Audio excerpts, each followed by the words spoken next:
Il faut aujourd'hui trouver des solutions dans le monde, qui ne sont pas d'ailleurs forcément la Jordanie ou l'Égypte, qui permettront de nouveau d'installer la population palestinienne. L'idéal, c'est évidemment dans le monde arabe et dans le monde musulman, mais ce n'est pas la seule possibilité. Et la population palestinienne de la bande de Gaza reste en fin de compte très limitée. On parle entre 1,5 million et 2 millions de personnes. Ça n'est pas grand-chose à l'échelle du monde.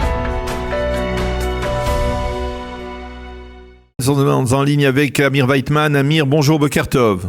Bonjour, Boker Tov. Merci d'être avec nous ce matin. Alors, on vous a sollicité parce qu'il y a une information intéressante qui est parue hier autour d'une initiative qui aurait pu être prise par le ancien Premier ministre britannique Tony Blair et qui pourrait viser à essayer de déplacer une partie de la population palestinienne de la bande de Gaza, des civils, et de les réinstaller dans différents pays arabes ou même des pays occidentaux. C'est une initiative intéressante, d'autant plus que cela s'inscrit dans le projet que vous avez déjà très clairement défini, dont vous avez défini les contours depuis le début de la guerre, à savoir que, il ne fallait absolument pas que la population de la bande de Gaza puisse rester dans la bande de Gaza après la guerre, et ce pour des raisons évidentes de sécurité. Alors, d'abord, qu'en est-il ? Est-ce que c'est effectivement sérieux cette initiative ? Est-ce que effectivement Tony Blair serait venu la semaine dernière pour parler d'un tel projet, et qui, dans le cas précis, veut promouvoir un tel projet comme celui-là ? Alors d'abord, je dois préciser que dans la nuit, cette information a été démentie par le porte-parole de Tony Blair, donc je ne sais pas. Ensuite, qu'est-ce que le démenti est vrai, pas vrai ? Vous savez, c'est difficile de dire, donc je ne sais pas. Maintenant, having said that, n'est-ce pas, comme disent nos amis anglais, je crois que le plan dans les grandes lignes que j'ai défini en fait déjà le 7 et le 8 octobre, donc c'était Motzei Shabbat, tout de suite après le Shabbat, encore le même jour que le massacre de Simchat Torah, et le lendemain, est aujourd'hui, on va dire, le plan qui est considéré par tous les acteurs de la région comme étant le plan, on va dire, le plus significatif. Et d'où je le sais simplement d'abord parce que le président égyptien Al-Sisi et le roi de Jordanie, donc le roi Abdullah de Jordanie, ne parlent que de ça pratiquement depuis. Je ne sais pas si vous avez vu, mais même la semaine dernière, il y a eu un sommet entre ces deux dirigeants.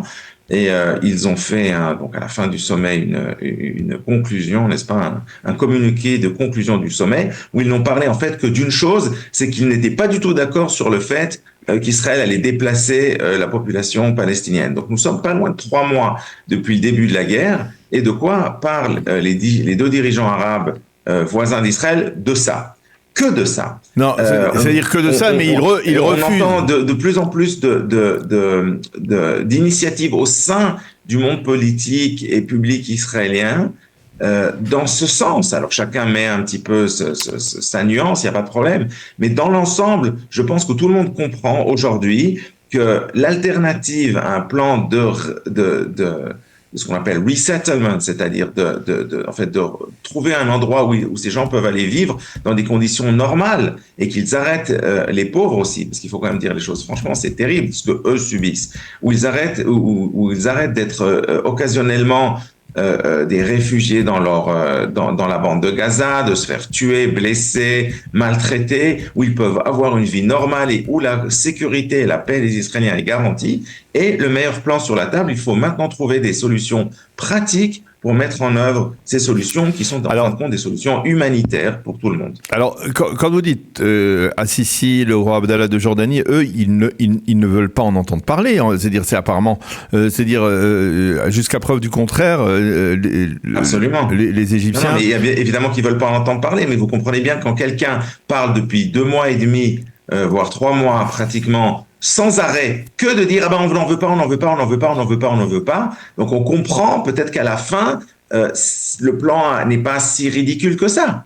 Parce que vous comprenez, si je vous ai pas entendu, Daniel, dire que vous êtes contre les implantations juives sur la planète Mars, parce que vous comprenez bien que ce n'est pas sérieux. Personne ne va aller s'implanter sur la planète Mars. En revanche, quand vous avez des leaders d'un pays qui ne parlent que d'une chose pendant des semaines et des semaines et des semaines, voire des mois maintenant, vous comprenez qu'ils le disent parce qu'ils ont une raison de le dire. Oui, mais ils n'en veulent pas parce qu'ils ont peur que ça arrive. Mais s'ils ont peur que ça arrive, ça veut dire que c'est crédible. Si c'était pas crédible, ils en parleraient pas sans arrêt. Donc, je crois que c'est ça qu'il faut dire et c'est ça qu'il faut comprendre. Donc, il faut maintenant trouver des solutions pratiques. D'ailleurs, l'Égypte et la Jordanie ne sont qu'une solution parmi d'autres. Il faut aujourd'hui trouver des solutions dans le monde, qui ne sont pas d'ailleurs forcément la Jordanie ou l'Égypte, qui permettront de nouveau d'installer la population palestinienne. L'idéal, c'est évidemment dans le monde arabe et dans le monde musulman, mais ça n'est pas la seule possibilité. On peut penser à l'Afrique, à l'Asie, à l'Amérique du Sud. Le monde est grand et vaste. Et la population palestinienne de la bande de Gaza reste en fin de compte très limitée. On parle entre 1,5 million et 2 millions de personnes. Ça n'est pas grand-chose à l'échelle du monde, juste pour avoir un peu une échelle de comparaison. Pendant la guerre civile en Syrie, il y a entre 10 et 12 millions de personnes qui ont été déplacées, dont juste l'Allemagne avait pris 1 million de personnes. Mais on parle au Liban, on parle de 3-4 millions de réfugiés, juste au Liban, qui est un tout petit pays. En Turquie, on parle de 4 à 5 millions de réfugiés. Seulement, etc. En Jordanie aussi. Je veux dire, c'est pas une grande quantité de gens, même si ça a l'air beaucoup, ça n'est pas beaucoup. Il faut trouver une solution qui permette d'abord et avant tout, évidemment, de notre point de vue, de garantir la sécurité d'Israël, d'une part, et d'autre part, pour ces gens d'avoir une solution humanitaire qui leur permet de vivre une vie normale. Ce n'est pas possible que ces gens, on a quand même 1,5 million, voire 2 millions de personnes qui sont sacrifiées, parce que c'est de ça qu'il s'agit, qui sont sacrifiées à l'autel de la guerre contre les Juifs. Ça n'est pas possible, ce ne sont pas des pions, ce sont des êtres humains qui ont aussi le droit d'avoir une vie normale, et il faut trouver des solutions qui permettent à ces gens d'avoir une vie normale. C'est ça qui est le message qui doit être clair. Mais alors, c'est clair, le message tel que vous l'exprimez, il est clair, mais on s'étonne tout de même que du côté des autorités israéliennes, eh bien, du côté de Benyamin Netanyahou par exemple, eh bien, on n'évoque même pas le sujet pour en parler. Pour en parler. Parce que apparemment Netanyahou avait un plan comme ça en 2019. Nous sommes en 2024 aujourd'hui, donc ça fait déjà 4 ans et demi. Dans un plan de cet ordre, d'une part, d'autre part, parce que les dirigeants israéliens sont paralysés par la peur, et je comprends, hein, évidemment, mais ils sont paralysés par la peur que l'on les accuse de nettoyage ethnique. Or, il ne s'agit pas d'un nettoyage ethnique. Israël n'a pas engagé cette guerre, n'a pas désiré cette guerre. On est mis au pied du mur devant une situation qui est franchement tragique pour tout le monde d'ailleurs. Elle est tragique pour nous, mais elle est tragique pour eux. Elle est tragique pour tous les acteurs de ce conflit. Et il faut trouver des solutions qui soient d'un côté pragmatiques et d'un autre côté qui soient humaines, humanitaires. Ce n'est pas possible, je le répète, de continuer à jouer avec la vie de millions de personnes comme si c'était des pions sur un échiquier. Il faut permettre à ces gens d'avoir une vie normale. Pour eux d'abord, mais pour nous aussi, pour tout le monde. Donc, je vous le dis, je le sais, il y a beaucoup de gens au sein du gouvernement israélien qui pensent à des solutions de ce genre. Mais évidemment, dès qu'on envisage de parler de ça, tout le monde se jette sur nous et nous dit épuration ethnique. C'est très difficile d'avoir une conversation. Alors, c'est même pas obligatoirement rationnelle quand c'est ce qu'il y a en arrière-plan. Alors, je parlais de Netanyahou, mais c'est vrai qu'au sein du gouvernement, il y a l'aile droite du gouvernement, c'est Smotrich et Ben Gvir, qui eux ne cachent pas, ils sont favorables à cette initiative, ils voudraient pouvoir la promouvoir. Est-ce que, d'une certaine manière, aujourd'hui, vous, derrière cette volonté de réinstaller ou redéplacer, relocaliser, on va dire, la population de la bande de Gaza, il y a une volonté d'annexer la bande de Gaza à l'État d'Israël et de reconstruire, par exemple, les localités détruites du Gush Katif? Alors moi, je ne parle pas du tout du Gush Katif. Je pense que non seulement je n'en parle pas, mais je pense qu'il faut cesser d'en parler. C'est une question qui est parfaitement préjudiciable à toute cette histoire. On n'est pas du tout dans une logique de reconstruction des implantations juives dans la bande de Gaza. Pas du tout. Nous sommes dans une logique de réallocation de la population de la bande de Gaza ailleurs. Une fois que ce processus sera terminé, alors on verra.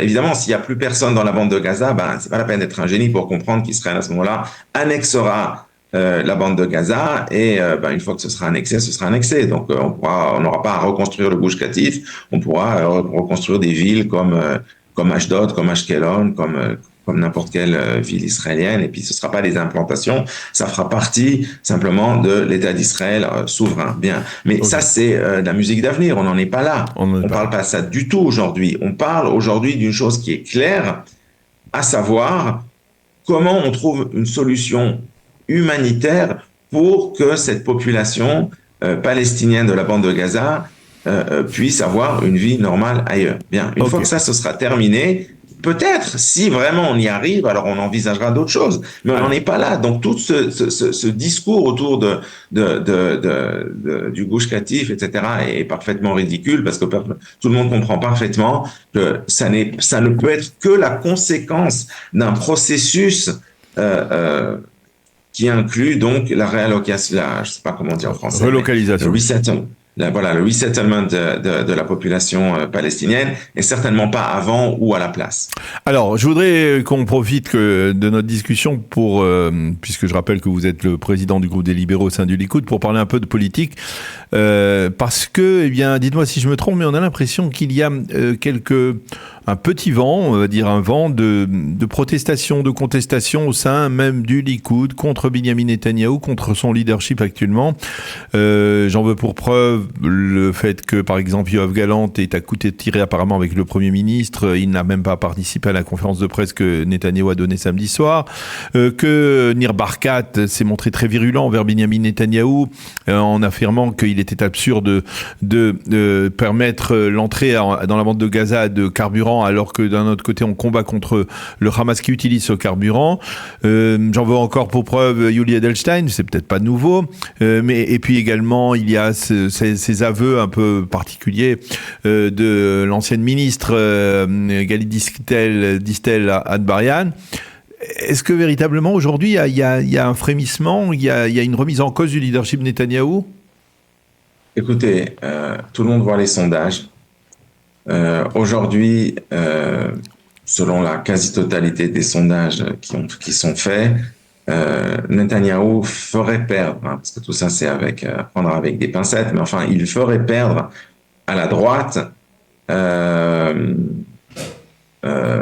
pouvoir. Je ne m'abuse, oui, non seulement le pouvoir, mais je crois 15 mandats. Mm-hmm.